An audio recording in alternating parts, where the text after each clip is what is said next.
الحمد للہ وکفا والصلاة والسلام علی من قال کنت نبیا وآدم بین الطین والماء۔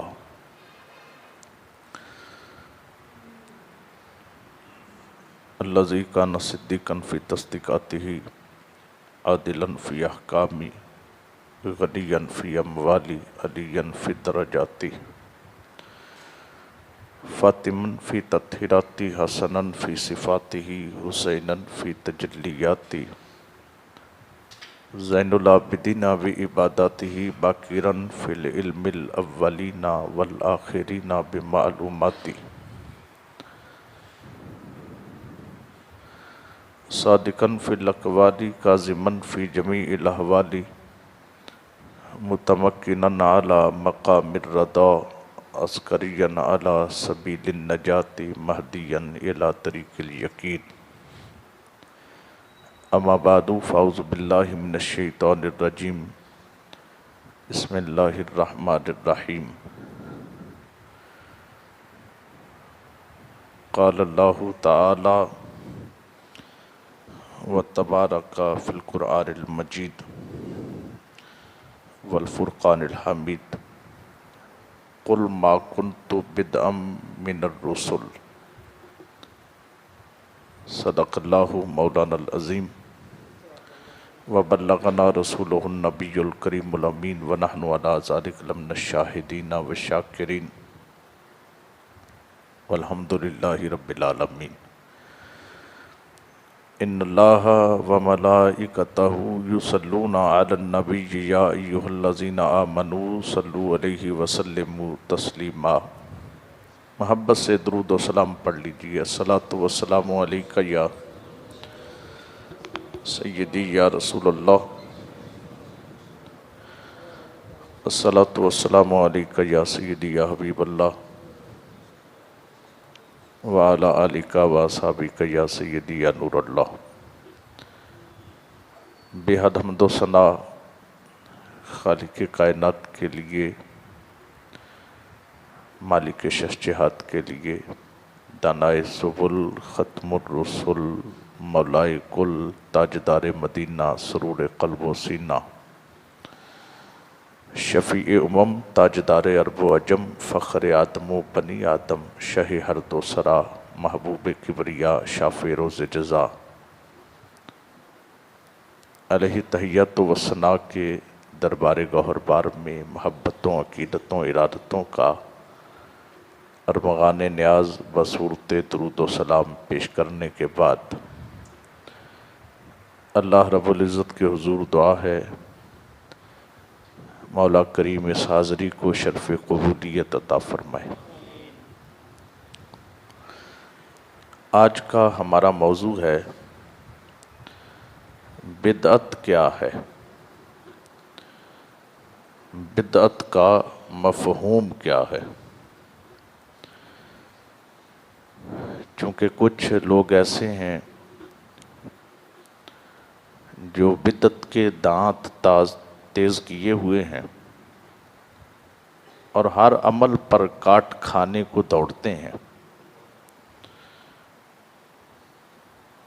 اور سرے سے بدعت کے مفہوم اور مطالب سے ناآشنا ہیں،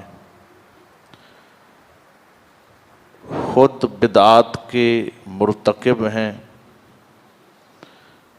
اور فتوے دوسروں پر گھڑے اور جڑے جا رہے ہیں۔ ان کی بیان کردہ بدعت کی تعریف کو اگر لیا جائے تو پھر کائنات میں کوئی بندہ بچتا ہی نہیں ہے جو بدعتی نہ ہو۔ تو میں نے آج کے جمعہ کے خطبہ میں یہی عرض کرنا ہے، بدعت کہتے کسے ہیں، بدعت کی قسمیں کتنی ہیں۔ کیونکہ ہم محفل میلاد کریں تو اسے بدعت کہا جاتا ہے، ایصال ثواب کی ترکیب بن جائے اسے بدعت کا نام دیا جاتا ہے،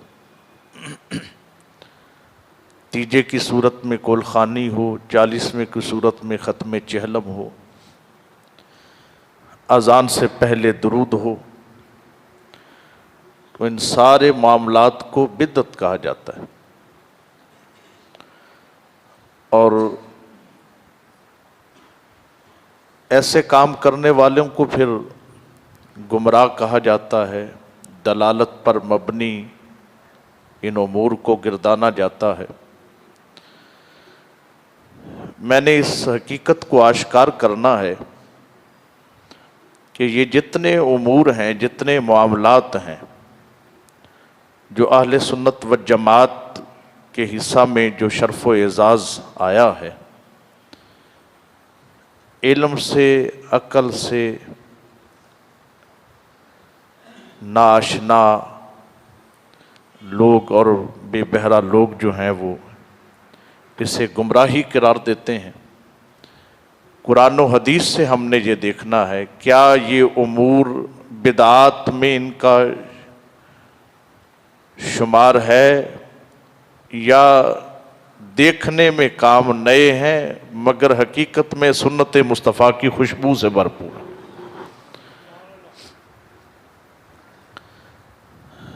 میں نے آپ کے سامنے سورہ احقاف 26واں پارہ سورہ احقاف کی 9 نمبر آیت کا کچھ حصہ پڑھا ہے جس میں یہ لفظ آتا ہے، قل، اللہ فرماتا ہے محبوب فرما دیجئے، ما کنت بدعا من الرسل، میں کوئی نیا رسول نہیں ہوں۔ یعنی با دال عین یہ مادہ ہے، اور عربی گرامر کا یہ قاعدہ ہے اور عربی لغت کا یہ قاعدہ ہے کہ ہر لفظ کا کوئی نہ کوئی مادہ ہوتا، تو یہاں وہی مادہ استعمال ہوا ہے، بدعم، ما کنت بدعا من الرسل، میں کوئی نیا رسول نہیں ہوں۔ یعنی آپ لوگوں سے یہ فرما دیجئے کہ میں نے کوئی نیا دعویٰ نہیں کیا، جو مجھ سے قبل انبیاء اور رسل نے دعوے کیے تھے وہی تو میں نے کیا ہے، کوئی نئی بات تو میں لے کے نہیں آیا۔ تو نئی چیز کو، نئے کام کو، نئی بات کو بدعت کہتے ہیں۔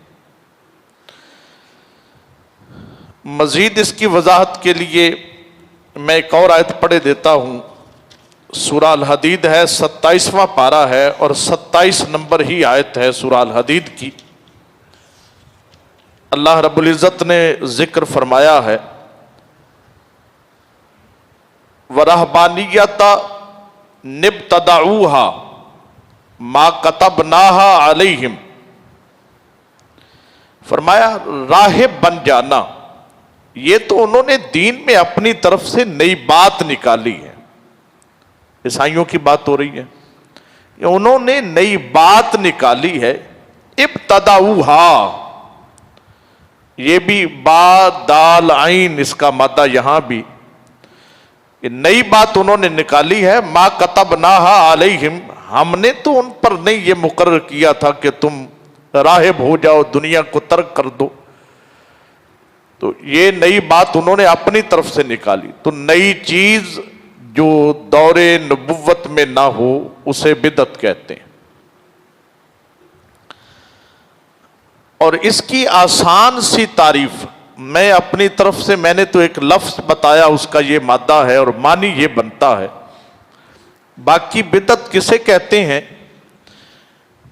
اس کی تعریف میں اپنی طرف سے نہیں کرتا، میں نبیوں کے تاجدار کی حدیث طیبہ آپ کے سامنے مشکات المصابیح ہے، جلد نمبر 1 ہے، صفحہ نمبر 32 سے حدیث طیبہ نمبر 177 پڑھنے لگا ہوں۔ اللہ رب العزت کے محبوب نے فرمایا، ما احدث قوم بدعۃ الا رفع مثلها من السنہ، فرمایا جب کوئی قوم بدعت کو ایجاد کرتی ہے تو بدعت وہ ہے جس کے مثل سنت ختم ہو جائے، یعنی ایسا نیا کام بدعت کہلاتا ہے جس کے آنے سے سنت مصطفیٰ ترک ہو جائے۔ اور اگر کوئی ایسا کام جو ہے تو نیا مگر سنت سے ٹکرا نہیں رہا، نہ اللہ کی کتاب قرآن سے کے حکم سے، نہ سنت مصطفیٰ سے، نہ اجماع امت سے، نہ قیاس سے، جو ادلہ اربع ہیں ان میں سے کسی سے ٹکراؤ نہیں پیدا ہو رہا ہے، نیا ہے، مگر سنت کی مخالفت نہیں ہو رہی، تو وہ لفظ لغوی طور پر تو بدعت ہے کہ ایک نیا کام ہے، مگر شرعی طور پر وہ کس قسم میں داخل ہے بدعت کی، اس کا آگے میں پوری وضاحت انشاءاللہ آپ کے سامنے رکھوں گا۔ یہاں جو آقا نے فرمایا یہ بدعت سیئہ کا ذکر ہے، یعنی جب کوئی قوم بدعت کو ایجاد کرتی ہے تو اس کی مثل سنت جو ہے وہ ختم ہو جاتی ہے۔ اب یہاں پہ میں وضاحت کے لیے 2-3 مثالیں دینا چاہتا ہوں۔ مثال کے طور پہ مغرب کے 3 فرض ہیں۔ اگر کوئی شخص یہ کہے کہ میں 3 نہیں، میں 2 پڑھوں گا یا 4 پڑھوں گا، اب اس نے وہ جو ایک سنت طریقہ تھا جو عطا مصطفیٰ تھا وہ ختم کیا ہے، تو یہ بدعت ہوا۔ اور ایک شخص ہے وہ کہتا ہے میں پڑھوں گا تو 3 ہی، مگر ابتدا قیام سے نہیں کروں گا یا تکبیر تحریمہ سے نہیں، میں 3 ہی فرض پڑھوں گا مغرب کے، لیکن میں پہلے سجدہ کروں گا، پھر رکوع کروں گا، پھر قیام کروں گا۔ اگرچہ رکھے تو اس نے 3 ہے، مگر وہ جو طریقہ میرے مصطفیٰ نے عطا کیا اس کی مخالفت ہو گئی۔ یا کوئی شخص ہے وہ کہتا پڑھوں گا بھی 3، ابتدا بھی قیام سے کروں گا، مگر قیام میں سورہ فاتحہ نہیں پڑھوں گا، میں تشہد پڑھوں گا، تحیات۔ تو پہلی صورت وہ تھی کہ رکعتوں میں اس نے کمی بیشی کی، اور دوسری صورت یہ ہے کہ رکعتیں تو 3 کی 3 ہی رہیں، مگر اس نے ارکان نماز میں کہ ابتدا قیام سے ہے اس نے کہا میں سجدے سے شروع کروں گا۔ اور تیسری یہ ہے کہ رکعتیں بھی پوری رکھی، ارکان بھی سیدھے رکھے، مگر اذکار نماز میں اس نے تبدیلی کر دی کہ میں ثنا فاتحہ کی جگہ تشہد پڑھوں گا۔ تو یہ اس کا انداز ایسا ہے جس کے اس نے ایجاد کیا ہے، تو اس کے مثل جو سنت تھی وہ ختم اس کے نزدیک ہو گئی، یہ ہے بدعت۔ یا آذان جو ہے اس میں کچھ کلمات اپنے طور پر اضافی ڈال لیے جائیں، جو اللہ کے رسول نے عطا کی اس میں اضافی طور پر اپنی طرف سے کلمات کو بڑھا لیا جائے یا گھٹا دیا جائے، تو یہ بھی ایک طرح کی بدعت ہے۔ گھٹا کے اس کو ایک بار کہا جائے کلمات کو، یہ بھی عطا مصطفیٰ جو طریقہ حضور نے عطا کیا اس کی خلاف ورزی ہے، اس کے آنے سے بھی سنت اس کے نزدیک سے چلی گئی۔ اور اگر کچھ کلمات بڑھا دیے گئے تو پھر بھی وہ بدعت قرار دیا، کیونکہ اس نے اپنی طرف سے اس میں کوئی اضافہ کر دیا۔ تو جس کے ایسا عمل نیا جس کے آنے سے سنت کا ترک ہو جائے اور سنت جاتی رہے، ختم ہو جائے، اسے بدعت کہا جاتا ہے۔ توجہ ہے جی؟ باقی یہ ہے کہ ہر نیا کام اگر کہیں کہ وہ بدعت ہے، اور ہر بدعت دلالت ہے، اور ہر دلالت والا گمراہ ہے اور وہ جہنمی ہے، اگر یہ بات کہی جائے تو نبی کریم صلی اللہ علیہ وسلم کا فرمان ذیشان ہے۔ میں آپ کے سامنے حدیث طیبہ رکھ رہا ہوں۔ آقا کریم نے فرمایا کہ ہر کام جو نیا ہو وہ برا نہیں ہوتا، ہر کام نیا جو ہو، میرے دور میں اگرچہ وہ نہیں ہوا، اصحاب کے دور میں بھی نہیں ہوا، لیکن ہے نیا پر برا نہیں ہے، اچھا ہے، تو آقا نے فرمایا اس پر وہ فتویٰ نہیں لگے گا کہ ہر بدعتی گمراہ ہے اور ہر بدعتی جہنمی ہے، وہ فتویٰ اس پر نہیں لگے گا جس نے اچھے کام کی ابتدا کی ہوگی، اللہ اسے اجر اور ثواب عطا فرما دے گا۔ یہ مسلم شریف ہے، جلد نمبر 2 ہے، صفحہ نمبر اس کا میں آپ کے سامنے پڑھ رہا ہوں 344، حدیث طیبہ نمبر اس کی جو میں اس دعوے پر دلیل کے طور پر پڑھ رہا ہوں، وہ حدیث طیبہ کا نمبر ہے 6800۔ آقا کریم کا فرمان ذیشان ہے، قال رسول اللہ صلی اللہ علیہ وسلم من سنہ فی الاسلام سنتا حسنہ،